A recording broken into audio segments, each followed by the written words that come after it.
আমাৰ মাছৰ কামৰ লগত জড়িত থকা বন্ধু ভাইসকল আমি এটা মাছৰ খাদ্য এটা জুচ বনাই আছোঁ তাতে কি কি এড কৰোঁ সেইটো আপোনালোকে চাব।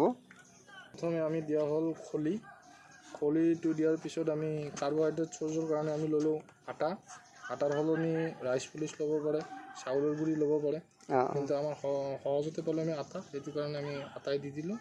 আৰু লগত আমি মলাই চিয়াজ, মানে এইটো আপোনাৰ লালি বুলি কয় আমাৰ স্থানীয় ভাষাত, আৰু ইয়াত এইটো বাঙালী ভাষাত এইটো জাগৰি বুলিও কোৱা হয়, এইটো কোৱা হয় চাইণ্টিফিক নেম এইটো মলাই চিয়াজ।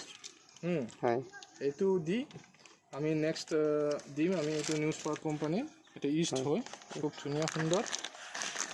এইটো আমি 5 বিঘাৰ কাৰণে আমি আচ্ছা গুড়টো বিঘাত কেই কিলো দিব পাৰি? গুড়টো আপুনি 2 কেজি দিব পাৰে বিঘাত, আৰু আটাটো আপুনি 2ৰ পৰা 3 কেজিৰ ভিতৰত দিব পাৰে, আৰু খলিটো 3ৰ পৰা 5 কেজিৰ ভিতৰত দিব পাৰে।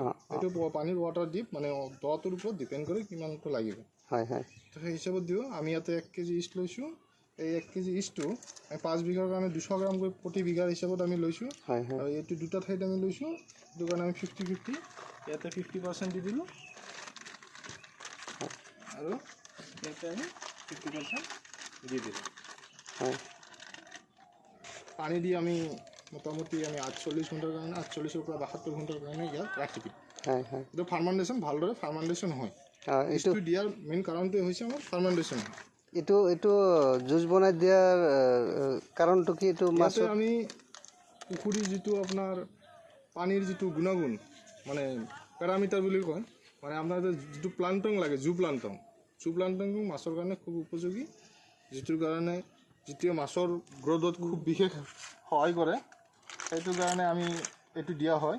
আৰু জুচটো দিয়াৰ পৰিণতি এটাই হয়, আপোনাৰ জু প্লান্টনটো বঢ়াব, পানীৰ কালাৰটো ডেভেলপ কৰিব, মাছৰ গ্ৰ'থত এফেক্ট দিব, এইখিনি কৰাব আপোনাক। আৰু লগতে আপোনাৰ এমনিয়া, নাইট্ৰেট, pH এই আটাইখিনি কণ্ট্ৰল কৰি ৰাখিব গোটেইখিনি। আৰু আপোনাৰ যেতিয়া ধৰক আপুনি ফিড খুৱায়, নৰ্মেলি 1.4 মানে কেজি হ'লে FCR 1 কেজি পোৱা যায়। নৰ্মেলি যদি আমি জুচ সময়টো ব্যৱহাৰ কৰা যায়, তেতিয়াহ'লে আপোনালোকৰ কি হ'ব, প্ৰত্যেক কৃষকৰ এইটো লাভৱিত হয়। নেচাৰেল খাদ্য যথেষ্ট পৰিমাণত আহে। নেচাৰেল খাদ্য বুলি ক'লে জু প্লান্টন, ফাইটোপ্লান্টন। জু প্লান্টনটো বিশেষকৈ মাছৰ ওপৰত বেছি এফেক্টেবল, গ্ৰ'থৰ ওপৰত। তেতিয়া আমাৰ FCRটো হয়তো 1 কেজিত 1 কেজি পাব, হয়তো 1.2-1 কেজি পাই যাব। এইখিনি আপোনালোকৰ লাভৱিত হ'ব। আচ্ছা, ইয়াৰ লগতে আৰু 48 ঘণ্টাৰ পিছত আৰু কিবা এড কৰিব লাগিব নেকি? পিছত আমি ইয়াতে কিছু পৰিমাণৰ মিনাৰেলছ এড কৰিম। এইটো আমাৰ মিনাৰেলছ আছে, নিউজ পাৰ্ক কোম্পানীৰ আছে। এই মিনাৰেলছটো আমি 3 to 5 কেজি এড কৰিম। এইটো আমাৰ ৱাটাৰ ডিপৰ ওপৰত ডিপেণ্ড কৰিব। আৰু তাৰপিছত আছে আপোনাৰ এইটো হৈছে ৱাটাৰ প্ৰবায়টিক।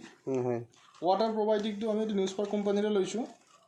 এইটো আমি 200 গ্ৰামৰ পৰা 250 গ্ৰাম দিম প্ৰতি বিঘা হিচাপত দি আমি মোটামুটি আপোনাৰ 20 to 30 মিনিটছ ৰাখি পুখুৰীত আমি ছটিয়াই দিম।